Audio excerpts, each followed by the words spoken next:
ख़वातीन या कुछ पेशेंट्स ऐसे होते हैं कि जिनके सारे टेस्ट नॉर्मल आ रहे होते हैं, लेकिन वो मुस्तकिल जो उनकी तबीयत है वो या कोई उनको दर्दें रहती हैं, लेकिन वो आपके किसी टेस्ट में आ नहीं रही होती।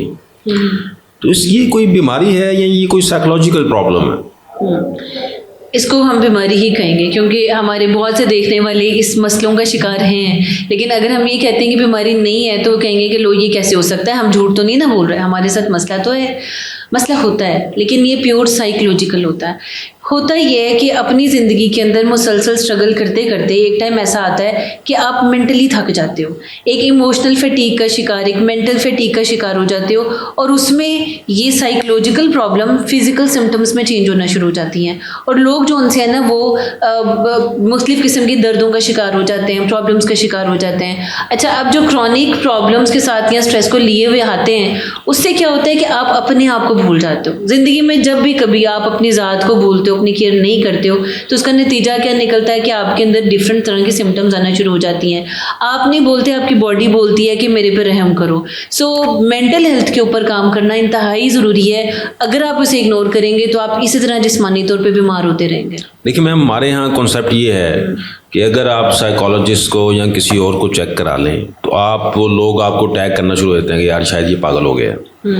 तो क्या आप इन पेशेंट्स को साइकोलॉजिस्ट के पास कब भेजना चाहिए, और या एक बंदा खुद उसको कब एहसास हो गया यार नहीं मुझे अब इन चीज़ों से नहीं, मुझे अब साइकोलॉजिस्ट के पास या साइकेट्रिस्ट के पास जाना चाहिए? देखिए, सिंपल सी डेफिनेशन है, जब कभी आपको ये लगे कि मैं अपने आउटर इन्वायरमेंट में फ़िट नहीं हो पा रही, मैं एडजस्ट नहीं हो पा रहा या पा रही, तो आपको फ़ौरन किसी से हेल्प ले लेनी चाहिए। एक ख़ास हद तक आप ज़रूर कोशिश करें कि हिम्मत करें कि आप अपने मामलात को देख सकें, लेकिन अगर उसकी वजह से, उस मसले की वजह से आपकी ज़िंदगी से खुशी चली गई है, आपकी रूटीन की जो जिम्मेदारियां पूरी नहीं कर पा रहे हो, आपको छोटी छोटी बात पे गुस्सा आना शुरू हो गया, आपको रोना आना शुरू हो गया, आपकी नींद उड़ गई है, ये वो बेसिक सिम्टम्स हैं जिसमें अब आपको किसी साइकोलॉजिस्ट के पास जाना चाहिए। बजाय इसके कि ये सिम्टम इतनी बढ़ जाएं कि आपको मेडिसिन जो हैं वो लेनी पड़े, क्यों ना उससे पहले ही हम आ जाएं, किसी से कंसल्ट कर लें। तो ये एक स्टिग्मा अब हटाना होगा हमें पाकिस्तान के अंदर कि एक साइकोलॉजिस्ट के पास जाएंगे तो हम पागल कहलाएंगे। ऐसा नहीं है। हमारे पास अब ऐसे लोग भी आते हैं जिनको स्टडीज़ में बच्चों को प्रॉब्लम आ रहे हैं, जो कि आई कांटेक्ट प्रॉपर नहीं करते, जो कि ऑफिस में इंटरव्यू देने के लिए जाते हैं तो वो अपनी हेजिटेशन फील करते हैं, प्रॉपर अपनी बात को कन्वे नहीं कर पाते। इन छोटी छोटी प्रॉब्लम्स के लिए लोग आते हैं।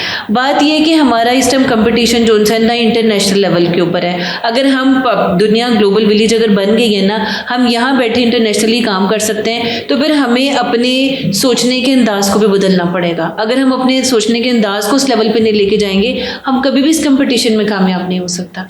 तो मैम एक हमारे जो स्पेशली जो बुज़ुर्ग हैं उन्होंने शायद साइकोलॉजी का नाम भी नहीं सुना होगा, और मोस्ट ऑफ द पॉपुलेशन उनको नहीं पता कि हमने वो सिंपल आप वो यहाँ जीपी के पास जाते हैं या किसी ऑर्थोपेडिक सर्जन के पास चले जाते हैं या किसी फिजियोथेरेपिस्ट के पास चले जाते हैं, लेकिन उनको पता नहीं चल रहा होता कि ये प्रॉब्लम क्या है। तो वो कैसे जो है ना वो साइकोलॉजिस्ट के पास पहुँचेंगे कैसे, पहले तो ये बताएं। हाँ, देखिए, इसमें दो लोगों का बड़ा इंपॉर्टेंट रोल है। नंबर वन, हमारे डॉक्टर्स का। आप डॉक्टर्स को अगर समझ आ रही है कि ये मसला जो है साइकोलॉजिकल है, तो आप क्यों रिकमेंड नहीं करते? वो बड़ा सिंपल सा हल है, आप एक नींद की गोली दे दें। नहीं है ना, आप देखिए, आप एक नींद की गोली दे देते हैं, उसकी इंटरनल कितनी और बॉडी ऑर्गन्स को डिस्टर्ब कर दिया। मेलाटोनिन जो मेन हार्मोन है जिसने नींद लेके आनी है, वही आपने जो उनसे अगर आर्टिफिशियली प्रोड्यूस करना शुरू कर दिया, एक टाइम आएगा आपका पेशेंट या वो जो पर्सन है वो बगैर मेडिसिन के सो ही नहीं सकेगा। ऐसे पेशेंट्स हमने देखे 5-5 सालों से मेडिसिन खाते हैं, अब उसकी क्वांटिटी उन्होंने डबल ट्रिपल कर दी है तो भी मेडिसिन असर नहीं कर रही है। सो हमारे डॉक्टर्स को इस बारे में थोड़ा सा गौर करना पड़ेगा कि अगर एक पेशेंट जो है वो माइनर सिम्टम्स के साथ है, तो वाई नॉट कि आप किसी साइकोलॉजिस्ट के पास उसे भेजो कि वो तभी ट्रीट कर ले, और वो मेडिसिन जो ले रहा है बेशक ले, लेकिन उसकी छूट जाए, ना कि उसकी डोज ऐसा ऐसा बढ़ना शुरू हो जाए।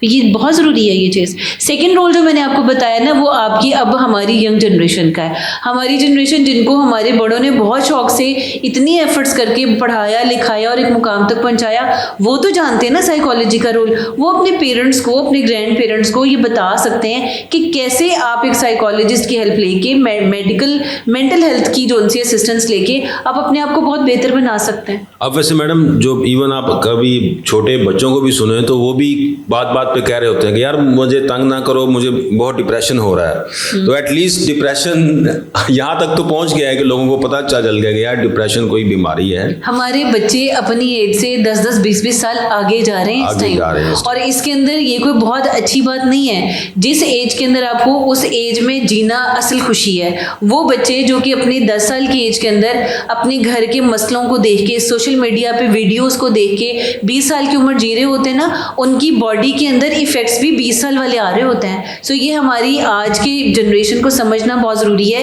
पेरेंट्स को समझना बहुत ज़रूरी है कि जो एज है उसको एंजॉय कराना सीखो और उस एज में बच्चे को रहने देना चाहिए। ये बहुत ज़रूरी है। तो जब आप उनके सामने हर टाइम बात करेंगे मुझे डिप्रेशन हो रहा है, मुझे टेंशन हो रही है, तो बच्चा तो ये वर्ड बोलेगा ना, तो उसने तो कहना है ये बात। चले मैम, बहुत शुक्रिया, थैंक यू।